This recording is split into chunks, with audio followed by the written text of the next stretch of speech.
નમસ્કાર દર્શક મિત્રો, HK ન્યૂઝમાં આપનું હાર્દિક સ્વાગત છે. જાયન્ટ્સ હિંમતનગર સહિયર દ્વારા ધૂમ્રપાન અને તમાકુ નિષેધ અંગે જાગૃતિ કાર્યક્રમ યોજાયો. જાયન્ટ્સ હિંમતનગર સહિયર દ્વારા ધૂમ્રપાન અને તમાકુના નુકસાન અંગે જાગૃતિ લાવવા માટે કાર્યક્રમ યોજાયો હતો. સમગ્ર વિશ્વમાં ધૂમ્રપાન અને તમાકુ નિષેધ દિવસ નિમિત્તે લોકોમાં આરોગ્ય અંગે જાગૃતિ ફેલાય તે હેતુસર આ કાર્યક્રમનું આયોજન કરવામાં આવ્યું હતું. આ અવસરે ગ્રુપની બહેનો દ્વારા નવા મુકામે આવેલી પ્રાથમિક શાળામાં વિદ્યાર્થીઓને ધૂમ્રપાન અને તમાકુના સેવનથી થતા આરોગ્યના નુકસાન અંગે વિગતવાર માહિતી આપવામાં આવી હતી.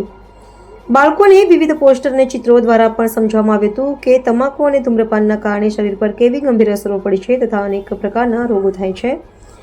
આ કાર્યક્રમમાં જાયન્ટ્સ હિંમતનગર સહિયરની પ્રમુખ રાજશ્રીબેન ત્રિવેદી, આંતરિક ઓડિટર વિમળાબેન રાવલ, કારોબારી સભ્ય રીટાબેન સોની, શીલાબેન તથા જૂન ઓફિસર પંકજભાઈ મહેતા ઉપસ્થિત રહ્યા હતા. કાર્યક્રમને સફળ બનાવવા માટે શાળાના આચાર્ય રશ્મિકાબેન પટેલ તથા સ્ટાફ મિત્રોએ સારો સહકાર આપ્યો હતો. HK news Sabarkantha.